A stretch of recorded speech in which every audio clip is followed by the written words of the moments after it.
What is up, everyone? We are live. Another episode of The Chase. We're here at the Star Ford Center in, Frisco, Texas? Frisco, Texas.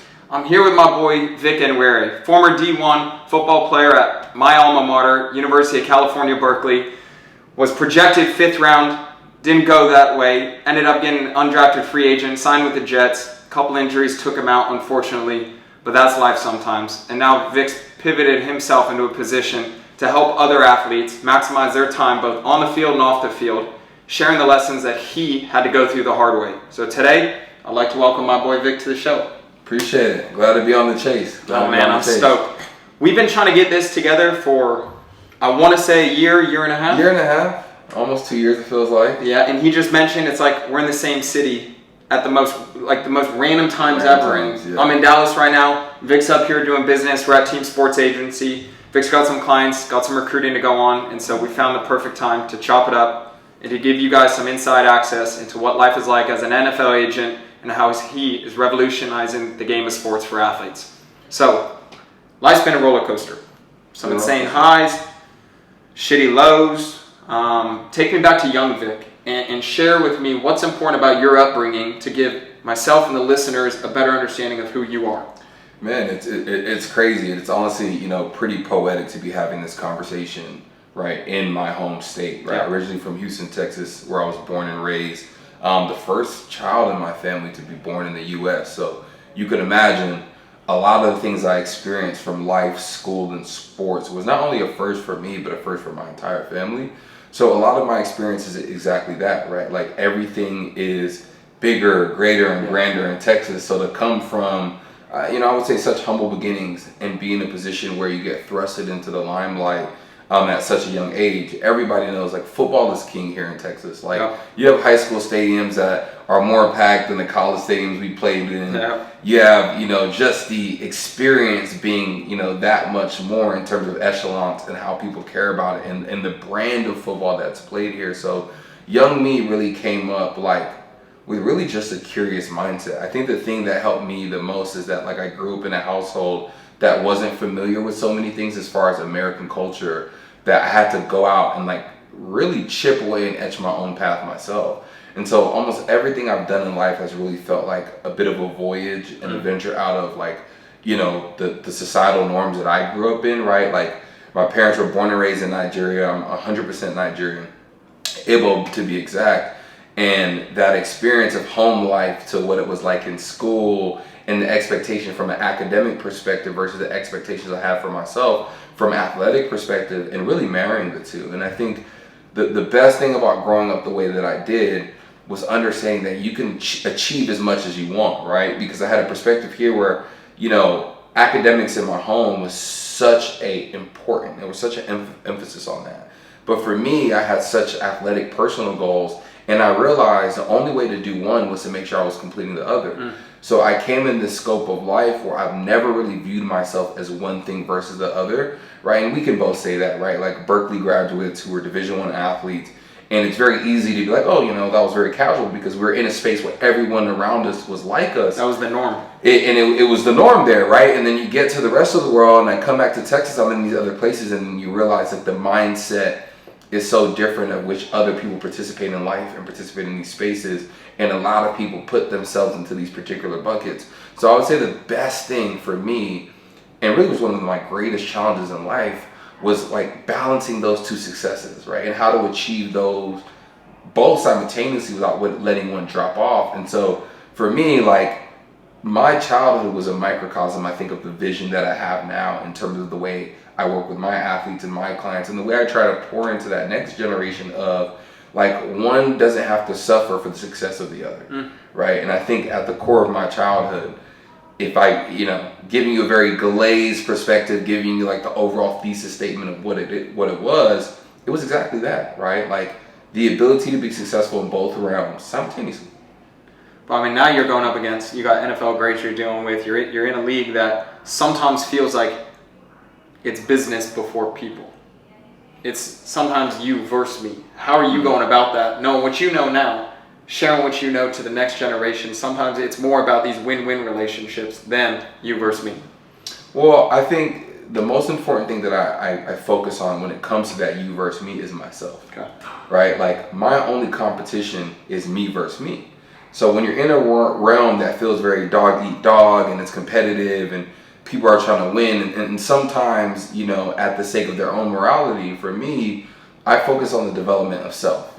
Right? And so to operate in a space where other people may be this way, as long as I'm working on me, I'm going to find successes in the places that success is meant for me. Yeah. Right? So it's not always about, oh, he has this, he has that. I want to work with the talent that's meant for me. I want to deal with the front offices and the leagues and the teams that are meant for me, because I realize, like, the type of morality in the person you are attracts that same thing in the ethos, right? It attracts that same thing in the world, in the universe, whatever it is. And so for me, as long as I'm continuing to develop myself, right, and the talent that I am, and the ability I have to succeed in this space, what I then am going to attract is something that's just as positive in that same realm. So I think that's the best way to navigate it, right? I think people get so wrapped up in, you know, chasing the Joneses, or this group is doing this, and this team is doing this. And I tell people, my philosophy in athlete representation, in sports marketing, in brand development, in business in general as it relates to the sports realm has always been the same, right? Do right by people, do such with transparency, and then create impact. Yeah. If you focus on those three things, you're going to see a lot of positive things happen. Where you go wrong is you start to chase other people's ideologies and try to figure out how somebody else found success in the space, when you don't understand what that person did or what they had to sacrifice to get that. So I don't ever focus on that. I focus on looking myself in the mirror and knowing that everything I'm doing is in such a way that I can sleep at night and that I haven't left any opportunity on the table for anyone. You remember Russell Webb?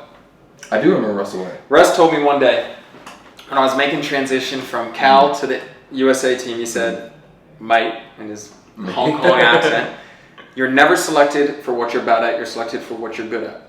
And that changed my whole perspective on looking at my life, looking at my game, things that I need to work on. I was so fixated watching film, where did I screw up? I was so fixated, where am I like in my week, do I need to get better, rather than, dude, I'm good at some things, let's make those world class. And that's allowed me to stay within my lane and work within my means and do stuff that I'm really good at, rather than trying to pick pieces apart of other people's lives that they may be good at, that I try to chase, but I'm never going to get that because that's not me. So I think that's given me a better sense of authenticity with everything I do. Yeah, and I think the biggest example of that is, like, imagine Steph Curry trying to play like Shaq. Yeah, ain't happening. Right? That concept of shoot the ball. Yeah. I'm a great shooter. I'm an amazing shooter. I'm Steph Curry. I'm going to shoot the ball. Right? Focus on the things that I'm super, super excellent at. And yes, we always want to work on our deficiencies. But if you focus too hard on the deficiencies, you forget what your role is. Like, why are you here? Yeah. Why are you in this position? If God has given you this talent, or the universe has given you this talent, or whatever you believe in has given you this talent, right? Why would I neglect the thing that I'm a gold star, 5-star, amazing, platinum performer at, because the world is telling me that I don't dunk the ball enough? Or the world is telling me that I'm not an all-pro defender like Kawhi Leonard. Yeah. I'm Steph Curry. Yep. If I do what I'm amazing at better than anybody else, I can actually turn the table in a way that those deficiencies don't matter anymore. I've made so many shots that the fact that I gave up 2 buckets on the defensive end doesn't matter. Yep. Right? Because what I'm amazing at, I'm winning against my opponent at what they're amazing at. And so that's really a microcosm for life, right?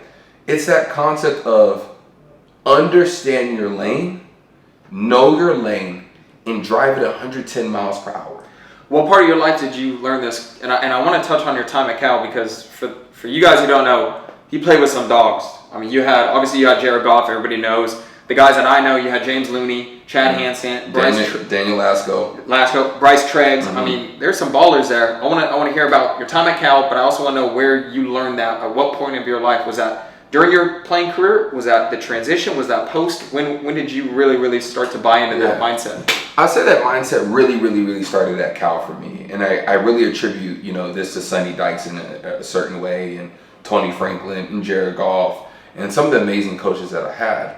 When you play next to, the eventual #1 overall pick, Super Bowl quarterback, the individual who became who he was, you know, coming from Texas high school football where if there was a successful play on offense in high school, I touched the ball, right? Like if a corner was getting beat and they were scoring too much on us, I would go in the game and play corner, even if I didn't practice it that week. And getting to college was really learning that how to be a great team player is learning how to trust your teammates. And the way you're able to trust your teammates is by literally being in the trenches with them, right? The best way to learn how to win is to lose.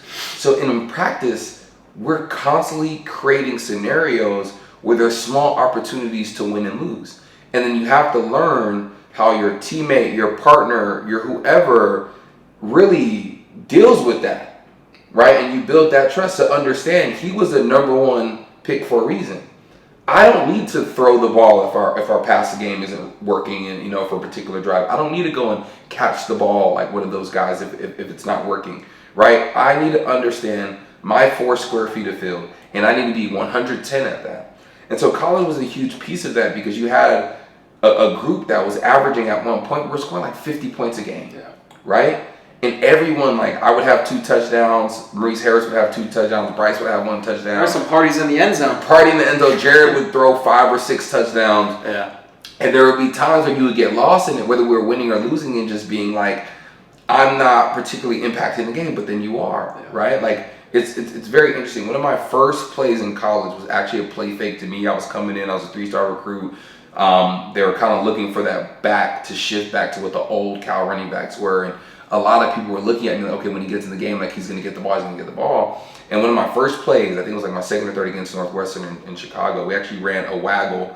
So I came across the formation, Jared fakes it to me, comes back to the flats and throws a touchdown on the right side. And the reason I remember that play so much is because I knew, oh, like if they handed it to me, I could have easily, you know, scored. But then I understand at a deeper point, I had already done my job by making the other team have to game plan me so hard that we had a receiver that ended up in the flats with the nearest defender 5 or 6 yards away from him.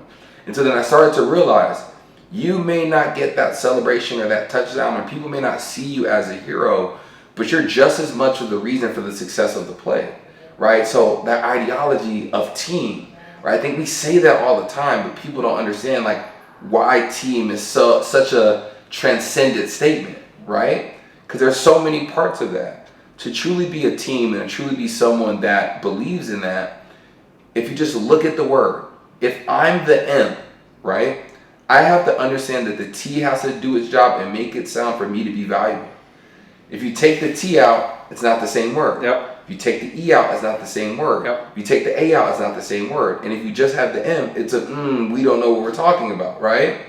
So if you look at the word in a way, it's that same concept of, for me to have my true intrinsic value, right, I have to trust for those who come before me or who are ahead of me to do their job and know they're going to do their job. And for me to make my sound when it's time for me to make my sound, right? And so that was in college, was the first time learning that when it was, I'm telling you right now, we had 6 or 7 receivers go to the NFL. We have 3 of our running backs that all went on NFL experience. Our quarterback went number 1 overall. The quarterback the very next year got drafted in the 3rd round, and now is an amazing coach. Davis. So Davis Webb. Webb. Yeah. So I was able to be around a lot of great minds. And to understand that if you're a great mind among other great minds, you have to trust one another, right? And so that was the first time I would say in college that I realized that the best way to win in certain circumstances is to have an unselfishness about yourself, right? When I'm unselfish, I make that block on the defensive end that's rushing when I need to make that block. When I'm unselfish, I take a carry where 2 offensive linemen block nobody up front, and I literally drive them for 5 or 6, 7 yards behind to get the first down. I am unselfish when, you know, it's right before halftime and we're up in Washington, we're in Seattle, and they give a little handoff because we're going to go in the locker room, and I break 4 or 5 tackles and I go for 20 yards, and now we have a drive, we get a field goal, and we end up winning the game by just as much, right? Like, unselfishness looks very different every single play, essentially. No, beautifully said. And for people that may not have played sports at a high level, that shit's hard to realize. I mean, I'm still guilty of it. I was in a game, I scored within the first 2 minutes, then I scored 5 minutes later, and I was going for a hat trick, and I didn't pass the ball. And then after somebody texted me, I was like, dog, what are you doing? And in the game thinking, I was like, I'm trying to go for a hat trick. Yeah. It's hard because you get so caught up in these emotions. You're feeling good, like dopamine's out the roof. You're in flow. You're balling. But then you got to realize, and it sometimes takes going through moments like that where you're like, fuck, I messed up. To realize it ain't always about me, because if I passed him the ball, he would have scored. We would have been up by another 7. Don't matter if I scored, get 3 tries, or he scored. It's the team. And I still battle with that today. Yeah. I think everyone does. I think in some senses, everyone struggles with this kind of a natural, innate feeling to be self-absorbed, right, in a way, because, again, we're in our own bodies, we're in our own minds. To a degree, to be successful in anything, you have to have an air of selfishness. And like Kobe actually said this, right? So because that has to be there, our constant battle should struggle to find the moments where unselfishness, right, can actually move our selfish goals forward, right? So sometimes in sports, that's literally what it's about. If I have a selfish goal for myself that I want to win a national championship, I want to be the player of the year, X, Y, Z. If we're losing games early because things that I did, we will never get there, and I selfishly would never get my goal because I was so focused on I want a touchdown in the week 6 game. Me. Versus, maybe if somebody else gets this, it sets us up to have more opportunities the next game, and the second team has to read our team differently. So there's a lot of things, right? And I think a lot of people in life deal with that because we're in our own bodies, right? Like it's a natural thing. So I definitely feel that I'm still a work of progress in that regard. And so I relate and understand that so much. But it's a constant reminder. I mean, I think it's just trying to be self-aware, do the little things, be mindful, and sometimes take it on the chin that you ain't always getting it right. And that's okay. 1,000%. 1,000%. I mean, it's interesting because Jalen Hurts said this in an interview this week, and I resonated with it so tough. He was asked, right, how have you learned resilience? How have you learned how to win? And his answer was very simple, but it's very transcendent. By losing, right? By failing. You have to put yourself in positions to fail to ever get anywhere, right? Because how do I develop, right? Even from the core aspect, like look at everything, like even the core aspect of weight training, what we do from a physical standpoint. To build myself up, I literally have to break my muscles down. Like I have to push my muscles to a point where I can barely walk out of the gym and my muscles fail. I'm trying to sit down and it's like, oh, we all have those days, right? Right, to be who we want to be, right? Those days where, man, I just had the toughest 6 a.m. workout. Coach put his back on the line 6 or 7 times because one guy didn't touch it. Now I'm supposed to go to class and sit in the first, 10 rows, and I'm supposed to make today useful. Yeah. The days when it's the toughest is the days when you find out who you are, right? Easy days are easy days for a reason, right? So if I want to develop and I want to climb, there is something to that, right? And so if you've never lost, you're missing out on a lot of valuable things in life. A lot of valuable. I was talking to someone the other day. They said, what's one of the toughest things about being a professional athlete? And it's one of the toughest things, but one that I've bought into that I think has separated me from the rest is doing the things that you least want to do, but you have to do them. For example, waking up knowing I got to go do a mobility session. I hate stretching, but I got to do it. Getting in the ice bath. I hate cold water, but I got to do it. Going to class, because you're a student athlete, you kind of feel like you're invincible when it comes to academics sometimes because you got sports, right? And I always kind of was like, no, I'll go tomorrow. I got a big game this weekend, so I need to focus on that. But it's like reminding yourself the little things that you don't want to do. If you can compound that day after day, week after week, that, in my opinion, is one of the key separators. It's the 1% better mentality, right? If I can be 1% better every day, right, I have the best chance of winning. It's the law of averages. It's the same thing we see in the financial market. If I'm investing into it every day, the law of averages says I'm probably going to end up better than that guy that comes in and dumps a whole bunch of money and then doesn't invest for the next 2 years, right? The law of averages works with us and it exists with us. So yes, can I go out and kill myself in the weight room one day, but then I'm out the next 3 days? Versus the guy next to me went in and just did a consistent workout for those 3 or 4 days. He's going to end up being stronger than me and more equipped for the challenge than that person who like goes on that fad. I go in, I kill myself, I'm super sore, but then I take the next week off. And so in life, Like those things are very important. Like, and that's one of my, I would say my greater points is that people, it's so cliche, but consistency is literally key. Yeah. Right? Because it's the one thing where you can kind of consistently make a choice after a choice after a choice that allows you to be ahead of the competition. And that competition is yourself. Yep.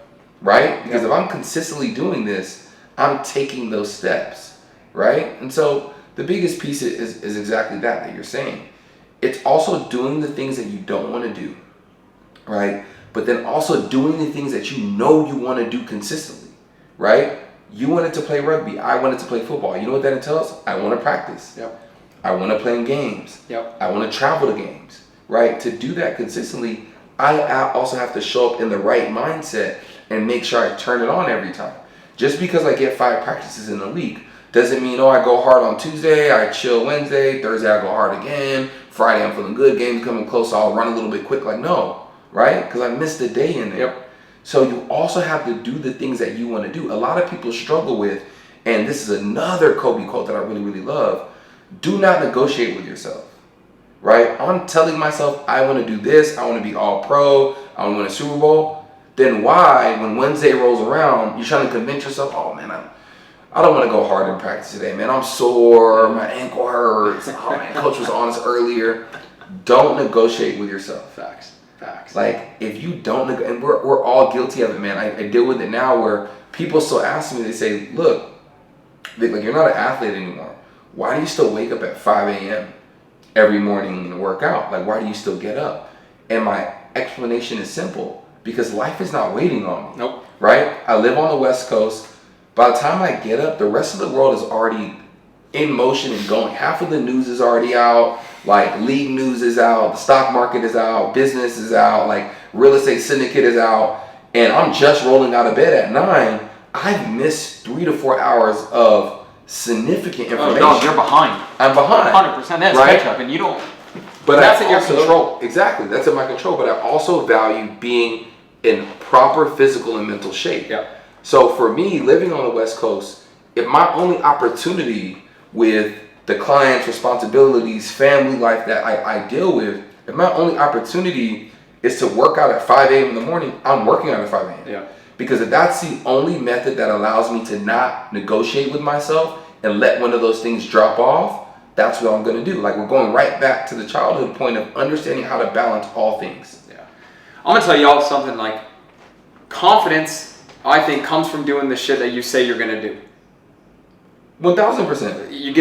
You get up 5 a.m., you do it day after day, week after week. Hey, I got this. Day after day. You're going to get on your journal. Some people journal, they do that, or, whatever it may be. But I think people who aren't that confident, they compromise on their values, they compromise on the standards they set for themselves, and they compromise on these behaviors that they know they should do, and it's going to get them closer to the lifestyle they want to get, but they're not doing them every day.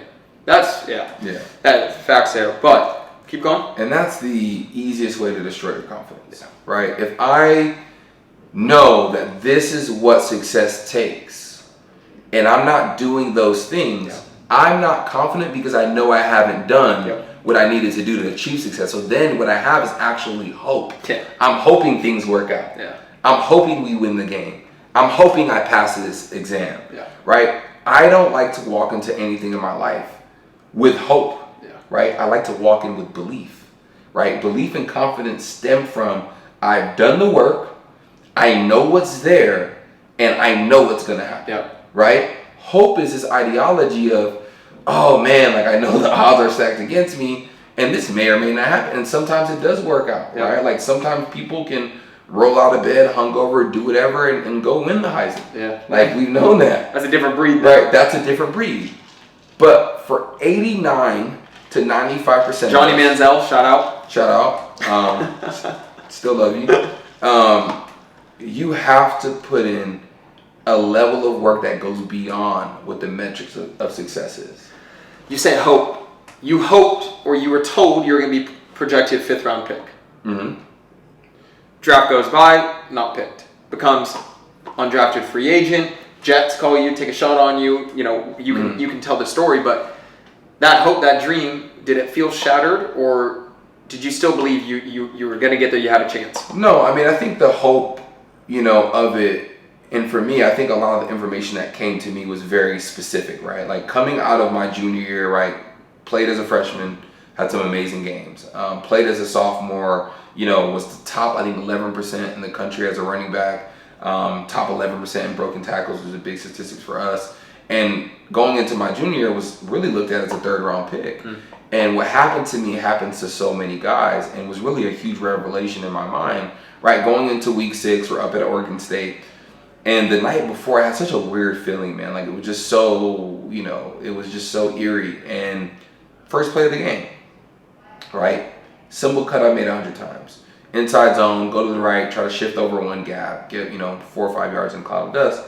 And I hear a pop. Like, it felt like someone had stepped on my foot. It felt like, my foot just became on fire. Yeah. So initially I'm thinking, okay, someone stepped on my foot. It's just a little pain. Maybe I sprained it. And, what I came to learn later is that I completely broke my 5th metatarsal, right? And a lot of people, if they can go back and look at that game back in 2016, I broke my foot on the very first play of the game. I played until halfway through the 3rd quarter with a broken foot. I had a 15-yard run. That was my last run of the year where I'm literally running on a 1.5 foot. Yeah. Right? And I played into the very last moment because that's who I was raised to be. Yeah. Right? Until the doctor came and looked at it and did the x-ray and did all of that and told me the foot was broken, I was going to play. I had the trainers tape up the middle of the foot. By the end of the game, when they actually tried to get my foot out of the cleat, it was so swollen that they couldn't, that they had to cut me all the way out of the cleat. Right? And so for me, a lot of it was, okay, I did everything I needed to do. Right? But sometimes the dice roll a certain way for you. Our game of football is 100% injury rate. It's not if I get injured or when I get injured. It is a literal, you are going to get injured. We just hope and pray that it's not a severe injury. Yeah. It's an injury that you can come back from. Yeah. There's a lot of technology now that's made certain injuries in the past that would be like a career ender. Yeah. Not necessarily that. You see some people coming back in 9 months from ACLs. Yeah. You see people coming back from foot injuries, 6 weeks. Adrian Peterson. You see a lot of these things, right? And so for me, I went through the sad but honest reality that a lot of professional athletes go through. Injuries occur. Yeah. And in a way, that moment was one of the darkest moments of my life because I was going to come out that year. I was going to go on to the NFL. I was going to do some amazing things. Probably would have been a high day 3 draft pick. May still be playing now. Yeah. Right? But then that didn't happen. Right? I missed the last 6 games of the season. I couldn't walk. So I wasn't going to go on and try to become a pro. I couldn't, I wasn't going to be able to run a 40. I wasn't going to be able to have a pro day. And so I decided to come back to school. There's a number of other things that happened in that microcosm that made a crazy shift in my life. But for the first time in my life, for those 6 months, the reality that I always had in the back of my mind that I always knew was there is that this game could end like this. Like this. And I spent that 6 months, 3 months of it where I couldn't walk, 3 months when I was learning how to walk again, to understand what else in life was I truly passionate about. Yep. And I really took that time to have a deeper look at myself and say, who are you beyond this? Because I attached at that point so much of my identity to who I was as a player, regardless of what I was doing on the educational side, because in my family, that was a given. Yeah. A's and B's and all of that and going to Berkeley and higher education, that was a given. So I was already just doing that. Like, that was going to be done anyway, whether I played sports or not. So I never, in that moment was able to look at myself and say, oh, I'm special. I'm in a special position. I'm getting a special degree. I'm getting a special, skill set of knowledge. I didn't look at it that way because I'm around everyone that's getting this, right? But when I take a step back and I look back at that time, what an amazing decision that I made, right? As a high school junior to commit to a university that was not only going to invest in me from an athletic perspective, but was going to invest in my growth as a young man. Yep. And as a knowledgeable individual in this society. Yep. And that's the best decision I ever made. And not knowing it, right, deciding to go to Cal versus, the 10 to 12 SEC schools I had instead of TCU or any of these schools I could have gone, to down here, is that I was able to set myself up for what was going to come when things went wrong. Yeah, That's the same thing with me when I tore my ACL. Biggest blessing in disguise. The darkest day of my life when I ran off the field with adrenaline after tearing it, thinking there's no way it's me.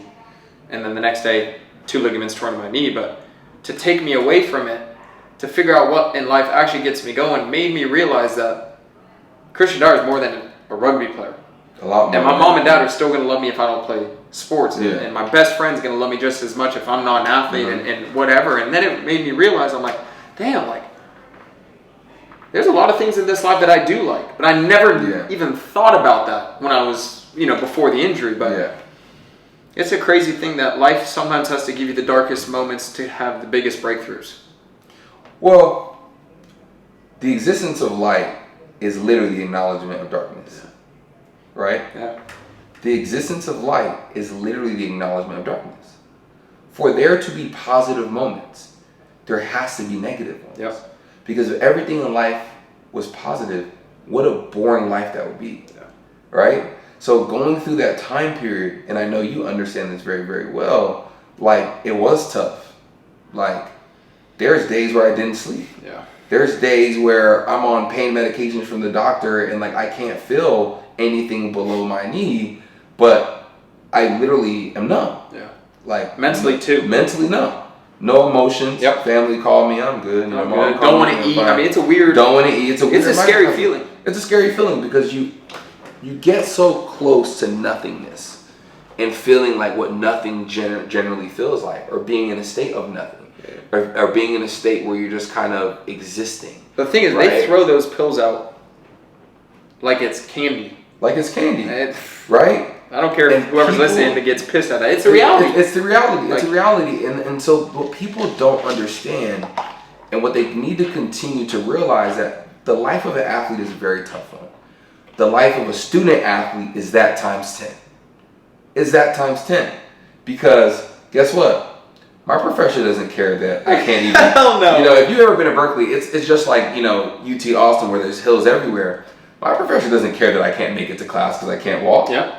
My professor doesn't care that it's my right foot and that I have to figure out how to drive with my left, which now I can drive with my left very great because I have to go to class. But they don't care about that, right? And you learn very quickly, no matter how successful you are, life moves on. Facts. And initially it's a shock. Yep. You're scared. Yep. You're hurt. Why you feel me? abandoned. Why? But then you kind of get that power and realize, oh, okay, if this is what life is about, I'm going to constantly develop myself. I'm going to constantly be me. And I'm going to make sure that I personally have everything inside me to bounce back. Yeah. So what is that? That's internal strength building. Yep. Right? So the interesting thing about student athletes, and why student athletes go into other spaces and become extremely successful, is because before the age of 23 and 24, they go through some of the biggest life devastations, right? Whereas a normal human kind of goes through this natural progression, high school, college, a little success, getting their first job, and there's this natural, smooth crescendo, and then the problems kind of start later on in their life. Versus as athletes, we have some of our biggest, I guess, quote unquote, career failures and career setbacks and moments where you're pulled all the way back down to zero at a very young age. And what that allows you to become is a skilled sailor, right? Versus the sailor that takes the slow path, he's waiting maybe 25 to 26 to 27 years before he's ever jumping out in a space where he has to sink or swim. Yeah. Versus us, high school, sometimes Little League in Texas. I'm going to tell you right now, my Little League team probably had upwards of 15 to 20 guys that hit the league. And practice at Little League time, I remember getting to middle school. And anybody that's watched Texas Titans, I remember getting middle school and being like, wow, middle school football is so easy, right? It was just so easy. It was like a joke almost. But by the time I had gotten to 23, I had been through so many extreme up and down pillars that now when I deal with things in business and in life, I don't want to say that I'm unfazed, but I'm equipped to tackle it in a way that I don't think I would have been equipped to tackle it, right? The way I face adversity now is at such a more monochromatic, smooth level than it would have been if I wasn't a student athlete. You ever read Neutral Thinking, Trevor Moawad? No, I haven't. Russell Wilson's mental coach. Rest in peace to the guy. He passed away. But it's exactly that. It's looking at life with an objective lens, not allowing emotions, bias, and whatever to sway you one way or the other. Yeah. And you have to look at stuff just for what it is. It's reality. Yeah. It doesn't matter what your take is on it. It doesn't matter that he's telling you to think this way and she's telling you to think that way. It's like, you got to stay here. Mm-hmm. Your best decisions will come from here. Not when you're super high, not when you're super low. Sports is a great way to teach you that because you're going to go through a lot of those. Yes, exactly. I mean, if you look at sports and if you look at games, the outcome is the outcome, right? There are literally 120 plays in the game. Yeah. Right? If you focus so much on one mistake that you made early on in the game, you'll never bounce back from that. Yeah. Sports, as it is in life, right? I think the biggest differentiator in how people go on to be successful in business and in their life is truly learning to manage your emotions. Yeah. Learning to manage your emotions has to be one of the major keys to being a successful individual in life, because it is inevitable that there's going to be ups and downs in whatever it is you do. I don't care if you're a musician, a sports agent, a real estate agent, a financial advisor, a podcast host, a digital media personality, a publicist, a mechanic, a doctor, any of these things. If you do not know how to manage your emotions in order to respond correctly, you will never be able to succeed and sustain success for a long period of time. Yeah. Right? Yep. It's hard, right? Because everyone, as you grow, we all have a bit of the same things. We all have family issues. We all, good or bad, we all have things that come up. Yeah. All of us have gotten a speeding ticket or gotten in a car accident or lost their keys or had a bad night or had a bad day at work, right? The way you bounce back is learning how to really manage those things, look at them objectively, and then address them. And managing your emotions isn't not allowing your emotions to exist. Because as we grow as men, right, very importantly, that this distinguishing factor, as we grow as men, we have started to learn, okay, how to engage with our emotions in a way that allows us to be productive from them, right? Because men have a tendency of just like kind of balling up the emotions, throwing them in the trash. 100%. And you know, that's a sign of, I'm big dog, I'm alpha, I'm confident. They don't need to see that. Like, that's okay. Yeah. It's cool to not be okay. Exactly. It's cool to not be okay. And it's not a matter of what you're showing to people externally, right? It's a matter of how do I look in the mirror and address my emotions. Because if I'm dealing with levels of stress and I don't want to acknowledge it, then do what I need to digest it and fix it, what I'm doing is keeping my battery low, right? Everyone, and I repeat, and people have this misconception in life and in business that if I work hard, things are just going to come to me. Everyone can run their battery to zero. Everyone can go balls to the wall as fast as they can, 100 miles an hour, and drain everything. The people who can be resilient and know how to recharge their battery last the longest, right? That's what practice is for. I practice because I learn how to fill my cup. Right? And in life, you have to be able to deal with emotions and learn how to properly fill your cup so that you can keep going on. Because I can drain myself. I can hit writer's block. I can hit burnout. Everyone can do that, right? Everyone can stay up for 3, 4, 5 days working on a project, right? Like, if you are passionate and selfish enough about your goals, you can do that. The people who are able to continue to throw punches are the ones who know how to dig deep into that place, identify their deficits in emotion, identify their positives in emotion, and realize, okay, I need to do X to refill my cup so that I can keep going forward, right? And a lot of people struggle with that. They think if I just run through the wall, that's going to get me to the destination the fastest. And sometimes it's being able to take a step back and say, if I do this, I might be able to walk around the next 3 walls. And then I got to run through the next ones. But now think about efficiency, productivity, all of those type of concepts. And so as men, learning to fill our cup again is something that I think a lot of us struggle with Yeah. and don't realize, like, okay, like I'm pushing. I know I have to continue to push, but if I run out of gas, we're stuck on the road. No, that's so good. Something I haven't thought about, honestly, ever. So that's amazing.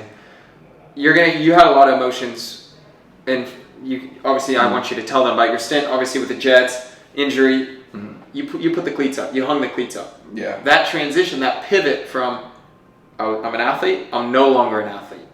What was it like? It was crazy. It was tough, man. It was tough. It was one of those things where I had a lot of people telling me that I was hanging it up too early. Yeah. I had a lot of people telling me that, you know, what else are you going to do? Like, this is what you're supposed to do, and you work so... And I got all of that, and I respected all of those opinions.